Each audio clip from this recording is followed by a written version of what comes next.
का जो पार्ट है, क्या क्या करना था हमने? सामाजिक भिन्नताएं कर लिया था।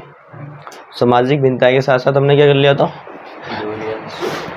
मन के बनाने वाले तरीके देख लिए थे कि लग्जमबर्ग वगैरह है ना, अफगानिस्तान के शुल्तकाई से लग्जम नीली मणि मंगाते थे, वो सारी चीज़ें। व्यापार भी देख लिया था क्योंकि ओमान बता चुका था मैं आप लोगों को, मेसोपोटामिया बता चुका था ना, बता चुका था कि नहीं बता चुका था। अब हमें देखने थे कि इसके अंदर क्या था कि वो ठीक है मोहरें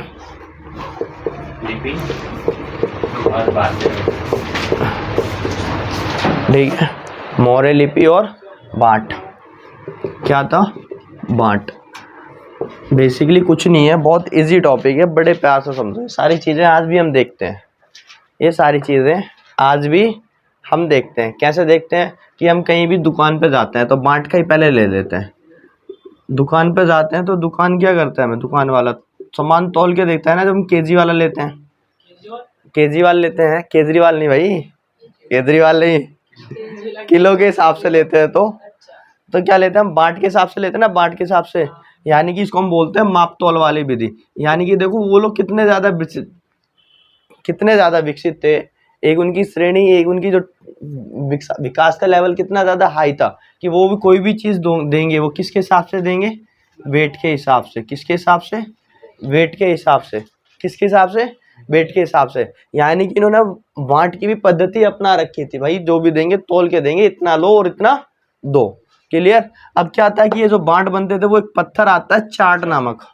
कौन सा? चार्ट का पत्थर आता है। उस पत्थर से ये लोग क्या बनाते थे? बाँट बनाते थे। क्या बनाते थे? बाँट। क्या बनाते थे? बाँट। और जो बाँट की गिनती होती थी वो कैसे चलती थी? Binary fission. 2 4 8 16 32। ठीक है। और जो सबसे ज्यादा हाईएस्ट थी वो थी 12,800। कितनी थी? 12,800 तक थी। क्लियर? यहाँ तक। और बेसिकली वो कहावत सुनिए ना, खाली बनिया क्या करे बैठे, खाली बैठे क्या करे, बनिया बाँट ही तोलता है।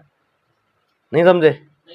एक दुकान होती है, पहले के ज़माने में वो होते थे ना बाँट वाले, लोहे वाले बट्टर, किसी के सर पे मार दो सर फूट जाए। आज के टाइम पे क्या डिजिटल आ गया है, बटन दबाओ पता ही नहीं चलता है ना। लेकिन पहले तो भाई 200 ग्राम 300 ग्राम वो मज़ा ही अलग आता था उनका। और वो क्या कहते हैं, वो अगर बाँट नहीं होता था तो पत्थर ईंट से बना के तौल के कर लेते थे, है ना। अभी भी होता है ना। लेकिन क्या होता है कि आज ये जो बाँट आते थे, इन बाँट के लिए सरकारी नियंत्रण होता था कि देखो क्या होता था कि इन बाँट के पीछे सील लगती है। आज पहले के टाइम पे भी कोई देख रेख व्यवस्था होगी, इतिहासकारों का मानना है कि कोई ना कोई देखता होगा कि इस पद्धति में चलते थे। और ये सबसे बड़ी तौलने की प्रणाली ये वाली थी। क्लियर? यहाँ पे 12,800। क्लियर? फिर आता है लिपि। बाँट में किसी को दिक्कत नहीं ना, ठीक है। फिर आता है तुम्हारा लिपि। लिपि बेसिकली क्या थी कि इसकी लिपि को हम रहस्यमय लिपि कहते हैं। क्या कहते हैं? रहस्यमय लिपि कहते हैं। क्यों कहते हैं भाई? इसकी सबसे बड़ी फायदा ये है कि आज तक ये पढ़ी नहीं गई, ये रीडेबल नहीं हुई आज तक। क्या नहीं हुई? पढ़ी नहीं गई। क्यों? क्योंकि कईयों का विद्वान है, कई इसको स्वर में विभाजित कर देते, तो कई व्यंजन में विभाजित करते थे ये चीज। लेकिन ये कैसी थी? लिपि जो थी वो चित्रात्मक लिपि थी। कैसी थी?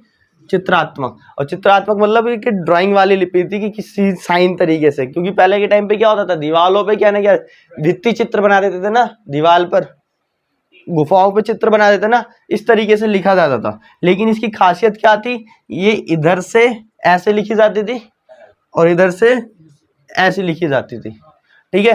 फिर ऐसे लिखी जाएगी, फिर ऐसे लिखी जाएगी, इस तरीके से चलती थी। क्यों? क्योंकि शुरुआती दौर पे क्या होता था कि गैप ज्यादा होता था, लेकिन जब एक दूसरी तरफ आते थे क्या होता था, गैप कम होता चला जाता था, जिसकी वजह से। और इसके जो अक्षर में लगे हैं वो लगभग 300 से 400 के बीच में है, लेकिन वो भी पूर्ण रूप से इसके अक्षर अभी तक प्राप्त नहीं हुए हैं। और बिना अक्षरों के कोई पढ़ लेगा? अगर मान लो मैं अपना नाम लिखूं तो मेरे नाम के आगे ए आता है।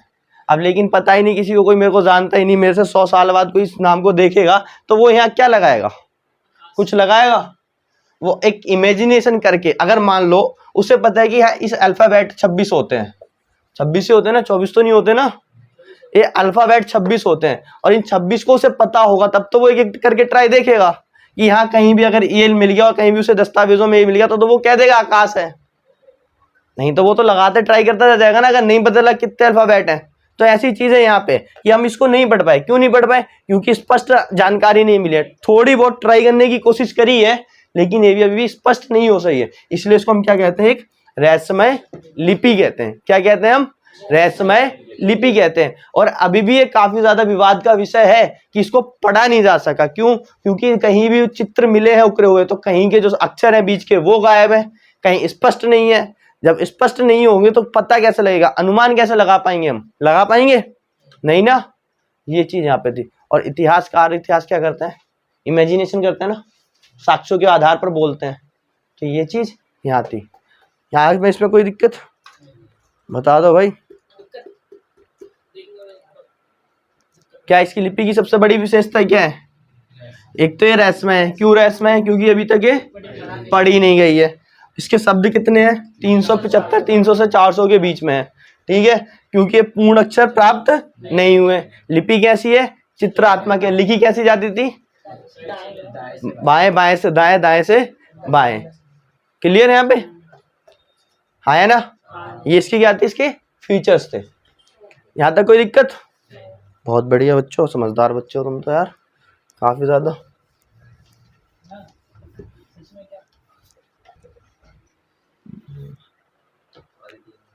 ठीक है। मोहरे, मोहरे बेसिकली क्या होती है? आज के टाइम पे अगर इनको बातें कहें तो स्टैंप, या दूसरे फॉर्म में कहें तो सील। देखो होता क्या था, चिकनी मिट्टी आती है ना, गीली मिट्टी, गीली मिट्टी ली, ठीक है। अब बेसिकली ये मोहरे बनी कैसे होती थी? देखो मोहरे जो थी वो आयताकार एवं वर्ग के रूप में मिलती थी कई बार, ठीक है। कई बार हड़प्पा सभ्यता में गोलाकार भी मिली है। कैसी? गोलाकार मोहरे भी मिली है, बेलनाकार जिसको हम बोल सकते हैं एक तरीके से, ठीक है। गोलाकार बेलनाकार भी मिली है। उनके ऊपर क्या मिले हैं? चित्र भी मिले हैं। मोहरे के ऊपर क्या मिले हैं? चित्र। और कुछ लिपि में भी कुछ चीजें लिखी हुई भी थी। और मैंने तुम्हें बताया था कि वो चित्र कैसे मिले हैं? वृषभ वगैरह के चित्र मिले हैं ना, वृषभ मतलब बैल वगैरह के, और ये चित्र मिले हैं, ये चीज, ठीक है। अब बेसिकली अनुमान लगाया कई चित्रों पे एक श्रृंगी, यानी कि एक श्रृंगी मतलब जानवर भी मिला है, ठीक है। अब कई बार अनुमान लगाया है। क्या लगाया है? अनुमान, कि ये क्या हो सकता है? ये राजा की या फिर किसी इलाके की विशेष पहचान हो सकती थी ना, किसी इलाके की हो सकती थी कि नहीं हो सकती थी? पहली चीज तो ये, या फिर किसी पैसे के रूप में इसका यूज करते होंगे, क्योंकि पैसे के साक्ष्य तो मिले नहीं है। लेकिन इतिहासकारों ने इसका एक यूज और बताया, वो बताया इसको वो एज अ सील के रूप में यूज करते थे, कि मतलब कि कोई थैला है, उसको एक स्थान से दूसरे स्थान पर भेजना है। तो उन्होंने गीली मिट्टी ली, थैले को बांधा, मुंह पे लगाया और उस स्टैम्प को मार दिया गीली मिट्टी के ऊपर, और वो मिट्टी क्या हुई? सुखा दी। क्या हुई? मिट्टी सुखा दी। अब जब वो मिट्टी सुखाई तो होगा क्या? मिट्टी सुखा दी तो अब जब वो थैला को खोलेंगे तो वो मिट्टी टूट जाएगी ना, पूरी सील खत्म हो जाएगी ना वो। और जब वो मिट्टी टूटेगी तो यानी कि इससे साफ सीधा पता चल जाएगा कि बैग को बैग के साथ कहीं ना कहीं क्या करी है? छेड़छाड़ करी है। और जब हमने कहीं ना कहीं छेड़छाड़ करी है तो हमें पता क्या लगेगा? जोमेटो वालों ने खाना खोल के खा लिया है, या फिर स्विगी वालों ने ऑर्डर देने से पहले ही खत्म कर दिया। ऐसा कुछ नहीं है, ठीक है। इससे पता चल जाएगा कि बीच में कहीं ना कहीं खोल है। तो ये सिक्योरिटी के लिए भी क्या करते थे? सुरक्षा पर्पज से भी यूज कर सकते थे। और मोहनजोदाड़ो मूवी में देखा नहीं, इस टाइम की क्या होती थी? वो पहचान बताते थे ना, इस टाइम ऋतिक रोशन के पास होती थी। तो वो चीज यहाँ पे थी। क्लियर? यहाँ तक कोई डाउट भाई बता दो, बोलो कोई डाउट हो तो। क्या? वृषभ, बैल, बस आवाज रिकॉर्ड हो जानी चाहिए।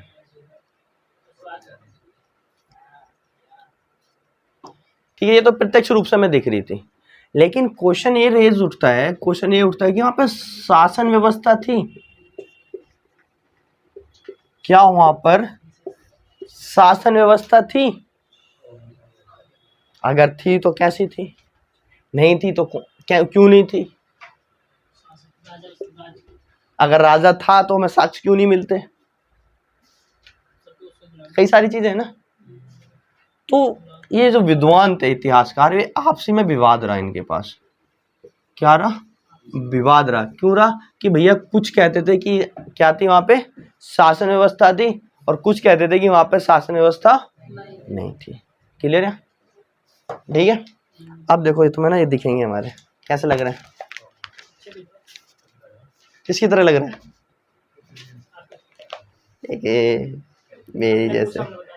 अच्छा एक बात बताओ, ऐसा कोई लगता है भारत के अंदर कोई हो ऐसा है? यार मोदी जी नहीं लगते तुम लोगों को? यार बीच में मोदी जी ऐसी दाढ़ी तो रखते थे, ऐसी शॉल पहनते थे। ठीक है।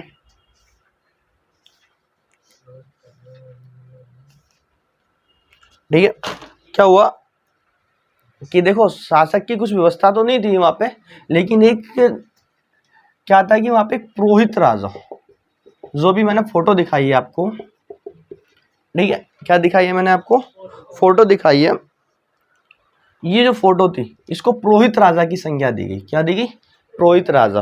अब ये पुरोहित राजा होता कौन था?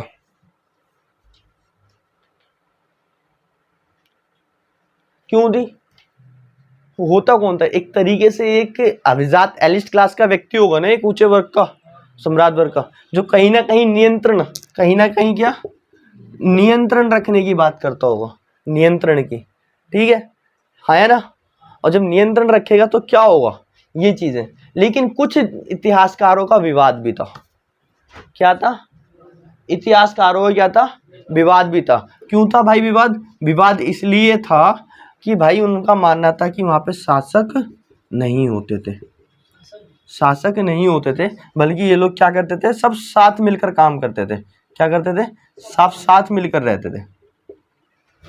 ठीक है, कैसे रहते थे? सब साथ मिलकर रहते थे। ठीक है, और उन्होंने कहा कि अगर होता भी था तो कोई एक शासक नहीं होता था, कोई एक राजा नहीं होगा, बल्कि अलग अलग इलाकों में अलग अलग राजा होगा। ठीक है, और पता कैसे चलती है? समानता के बारे में भी पता चलता है ना। समानता की सबसे बड़ी क्या थी? मैंने तुम्हें बताई थी ईंट, जो एक केक मिला था मिट्टी का, जिसको हम ईंट के रूप में भी देख सकते हैं, वो कहीं ना कहीं सभी जगह समान रेशो में मिले थे ना, कहीं ऊपर नीचे थे, लेकिन लगभग तो समान ही थे ना, एक जैसे ही थे, बनाने में मटेरियल भी एक जैसा यूज हुआ था। ठीक है, पता क्या चलता है? कच्चे माल वगैरह से पता चल जाता है इनको, चलता है ना ये चीज। अब एक यहाँ पे एक आता है प्रसाद। अब प्रसाद था क्या? मुझे पता था तो पूछेगा, आज मंगलवार है ना, है बूंदी का प्रसाद मिलेगा आज तो। पवन है खाने वाला नहीं नहीं बेटा, मोतीचूर का लड्डू। प्रसाद क्या था? एक मिथ फेमस था कि मगान, मेलुआ मगान, जो तुम्हारा हाजा पक्षी है, देखो मैं तुम्हें एक मिथ है था, जो तुम्हारा हाजा पक्षी है उसकी आवाज राजप्रसाद, राजप्रसाद तक सुनाई देगी। क्या होगी? सुनाई देगी। अब बेसिकली ये क्या, एक कोएट करके, यानी कि इन्वर्टेड कॉमा के अंदर दे रखा है, एक तरीके से एक वाक्य बन गया ना एक। अब बेसिकली इनका मतलब समझो, हाजा पक्षी, हाजा पक्षी स्टैंड फॉर की वॉट? मोर के लिए यूज किया गया। किसके लिए? मोर के लिए, क्योंकि मेसोपोटामिया से लिया है कहीं ना कहीं। ठीक है, हाजा पक्षी क्या? मोर के लिए। और जो राजप्रसाद था वो महल के लिए यूज किया गया है, बड़ा महल। क्या? एक बड़ा महल। ठीक है, ये चीज यहाँ पे थी। अभी बेसिकली प्रसाद का मतलब वो प्रसाद नहीं है मोतीचूर के लड्डू या बूंदी का प्रसाद, नहीं तो चलेंगे शाम को मंदिर के सामने और वहीं मिलेंगे, प्रसाद ही प्रसाद है पवन। ठीक है, बेसिकली ये प्रसाद का मतलब था स्थान, एक बड़ा महल तरीके से। मैंने तुम्हें बताया था ना कि जो दुर्ग होता था उसके अंदर एक बड़ी बड़ी आकृतियों के क्या पाए गए थे? महल। तो इतिहासकारों ने कहीं ना कहीं महल को किस किस की संज्ञा दे दी? प्रसाद। ठीक, और जो पुरोहित राजा होता था, पुरोहित राजा जो था, इतिहासकारों का मानना है कि इसके पास राजनीतिक सत्ता होती थी। क्यों होती थी? क्योंकि ये वो काम करवाता था जो इनके काम होते, जैसे कि अनुष्ठानिक कार्य। अनुष्ठानिक कार्य कई बार बता चुका हूँ क्या होता है, होते थे ना, ये चीज यहाँ पे थी। क्लियर? अनुष्ठानिक कार्य मतलब पूजा पाठ पद्धति से रिलेटेड जो बड़े बड़े स्तर पर होते थे उनको कराने की कोई जिम्मेदारी लेता है ना। जैसे रामलीला होती है, रामलीला एक छोटे स्तर पे होती है कि 10 लोग मिले, राम राम लक्ष्मण बन गए और हो गया काम, नहीं, एक पूरा बैकयार्ड, पूरा बैक स्टेज वगैरह चाहिए होती है ना। तो वैसे ही एक अनुष्ठानिक कार्य को होने के लिए पशु बलि उस टाइम पे भी लगती थी, लगता है, माना जाता है। ठीक है, कई कई मोहरों पे ऐसा लगा है कि पशु बलि भी होती थी वहाँ पे, क्योंकि एक दो पुरुष एक बकरे को भेड़ को लेकर जा रहे हैं, जिससे पता चलता है कि वहाँ पे पशु बलि भी होती थी। ये चीज वहाँ पे पता चलता है। क्लियर? क्या क्या बेटा, क्या तेरा ध्यान ही नहीं था यहाँ, तो समझ में कहाँ से आएगा? हाँ तो फिर जो मैंने क्या कहा, हाजा पक्षी की आवाज राजप्रसाद तक सुनाई देगी। हाजा पक्षी स्टैंड फॉर व्हाट? मोर के लिए यूज किया गया इन्होंने। और राजप्रसाद का मतलब महल था एक बड़ा सा, तो वही यहाँ पे जो प्रसाद की संज्ञा दी गई इतिहासकारों ने, वो महल की संज्ञा दी प्रसाद को, ताकि वो इलाका जो था जहाँ पे एक बड़े से प्रभुत्व और अभिजात वर्ग वाले लोग रहते थे। ठीक है, और जहाँ मैंने तुम्हें बताया था ना कि एक दुर्ग होता था, दुर्ग के अंदर एक स्थान पाए गए थे जहाँ पे अलग अलग सेपरेट क्या होता था, एक स्नान घर होता था जिसमें अनुष्ठानिक कार्य होते थे। वो बेसिकली यहीं से तो दिखा था, वो प्रसाद से ही। ठीक है, और फिर ये जो पुरोहित राजा बताया मैंने, क्या कहा कि राजनीतिक सत्ता इनके हाथों में होती थी ना, और जब राजनीतिक सत्ता इनके हाथों में होगी तो क्या होगा, अनुष्ठानिक कार्य को करवाने की जिम्मेदारी भी तो इन पे थी। ये चीज यहाँ पर। ठीक, कोई डाउट यहाँ तक? पक्का? ठीक है, अब दिक्कत आती है कि ये सभ्यता का द एंड ऑफ सिविलाइजेशन कैसे,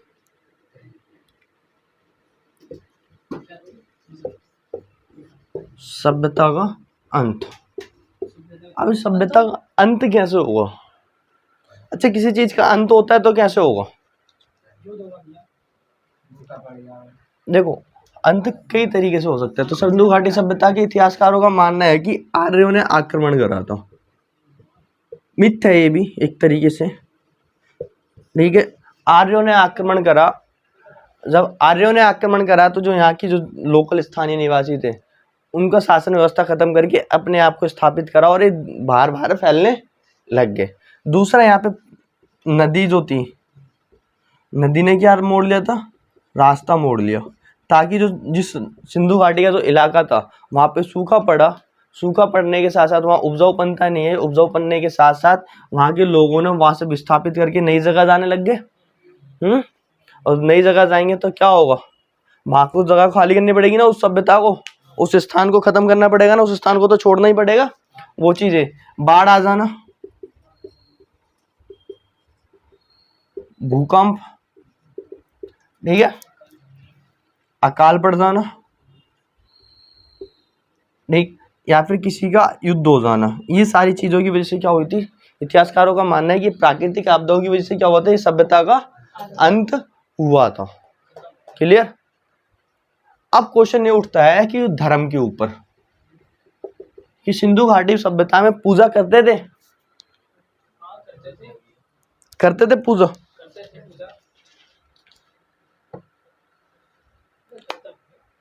औपचारिक क्वेश्चन उठता है धर्म के ऊपर कि भैया पूजा करते थे, पता कैसे चलता है? तो देखो क्या होता है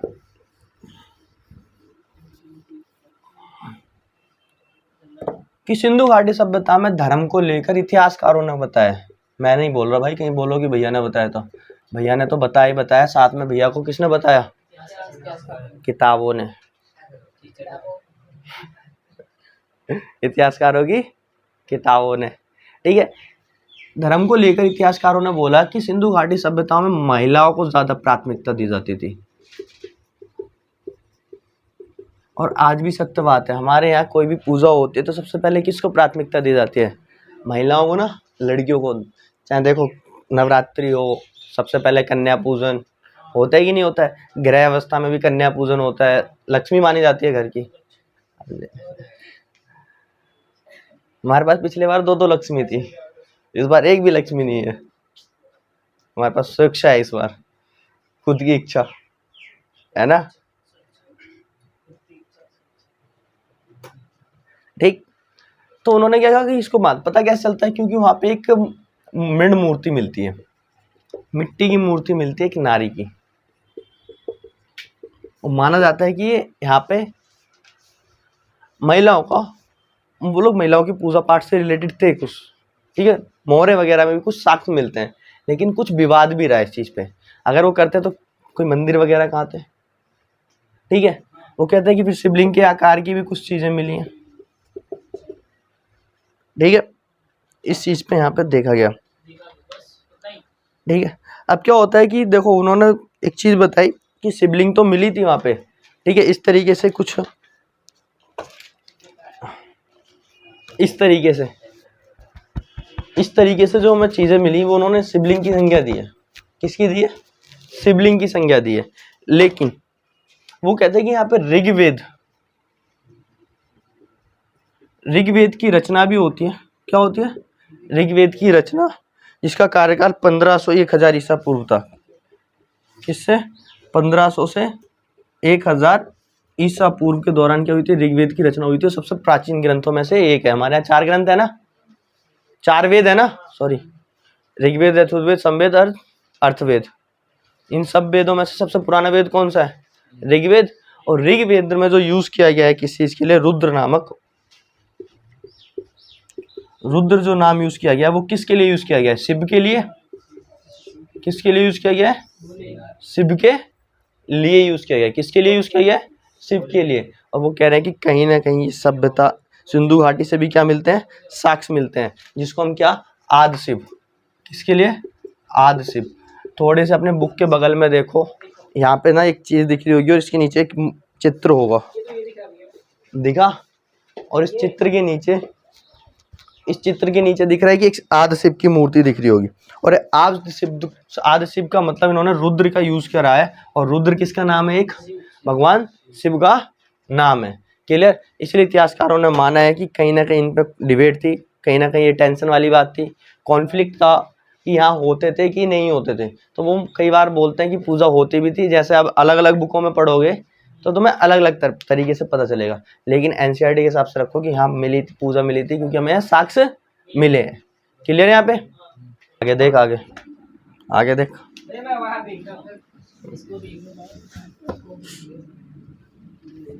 ठीक है, क्या होगा? What happened? देखो फिर कहानी आती है कि हड़प्पा सभ्यता की खोज। हड़प्पा सभ्यता में जो सबसे ज्यादा इंपॉर्टेंट है वो कनिंघम का भ्रम। नहीं, कनिंघम का भ्रम। अब सबसे पहले कनिंघम समझो। ओए, कनिंघम था कौन? कनिंघम पहले भारतीय पुरातात्विक विभाग का क्या था? डायरेक्टर जनरल था ना, फर्स्ट था कि नहीं था? भारतीय पुरातात्विक सर्वेक्षण विभाग का क्या था? डायरेक्टर जनरल था।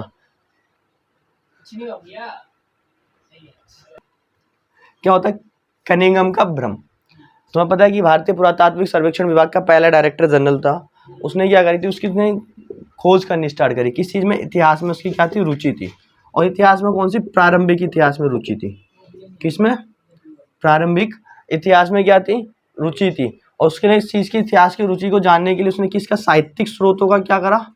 इस्तेमाल करा। साहित्यिक मतलब जो भी उसको साक्ष्य मिले लिखे वगैरह, उसका इन्होंने क्या करा? इस इतिहास को समझने के लिए इसका यूज करा। साहित्य और अभिलेख जो पत्थरों वगैरह पे लिखे जाते थे, ठीक है। क्योंकि इसके इंटरेस्ट किस में था? प्रारंभिक इतिहास में था ना। और प्रारंभिक इतिहास से क्या मिलेगी? ये चीजें मिलेंगी ना। मिलेंगी कि नहीं मिलेंगी? मिलेंगी कि नहीं मिलेंगी? ठीक है। अब इसमें क्या देखा उसने देखा कि जो 4वीं शताब्दी में जो चीनी बौद्ध यात्री आए थे, उनके द्वारा छोड़े गए ग्रंथ, उनके द्वारा छोड़े गई सामग्री को उसने क्या माना? अपना बेस माना। उस चीज को क्या माना? बेस माना कि हाँ ये चीजें यहाँ से शुरू हुई थी। लेकिन इसको एक अंग्रेजी ऑफिसर ने किसकी दी थी? एक मोहर दी थी प्राचीन टाइम की। किसकी? प्राचीन समय की। और जब प्राचीन समय की मोहर दी तो उसने उसको ध्यान नहीं दिया उसके ऊपर। उसने सोचा होगा कोई और साइड में कर दिया। और जब साइड में कर दिया तो माना जाता है कि इसका भ्रम यहीं से हुआ। और ये भ्रम में था कि सिंधु घाटी सभ्यता की शुरुआत गंगा नदी के किनारे हुई थी। कहाँ से हुई थी? गंगा के तट से हुई थी। ये कनिंघम का भ्रम था। क्या था? ठीक है, कनिंघम का भ्रम क्या था, ये था, ठीक है। और वो हड़प्पा के मैप से, और उन्होंने कहा कि जो ये मोहर थी, और इस मोहर का क्या, वो टाइम समय काल निश्चित नहीं कर पाए। क्या नहीं कर पाए, समय काल निश्चित नहीं कर पाए। और जब समय काल निश्चित नहीं कर पाएंगे तो क्या होगा, तो ये होगा ना कि जब समय काल निश्चित नहीं कर पाए तो माना जाएगा कि उन्होंने उसको टाइम पीरियड करने में चूक करी कहीं ना कहीं, तो उसको महत्व को समझ पाएंगे। अगर मान लो आज मैंने तुम्हें बताया था कि एक तकनीक होती थी कार्बन डेटिंग, उससे उस चीज का टाइम पीरियड निकालते थे ना, कार्बन डेटिंग का। जब वो टाइम पीरियड ही नहीं निकलेगा तो कैसे होगा, कोई दिक्कत होगी, चलेगा वो काम पीरियड, उसका काम चलेगा नहीं ना। ये चीज यहाँ पर थी, क्लियर यहाँ तक।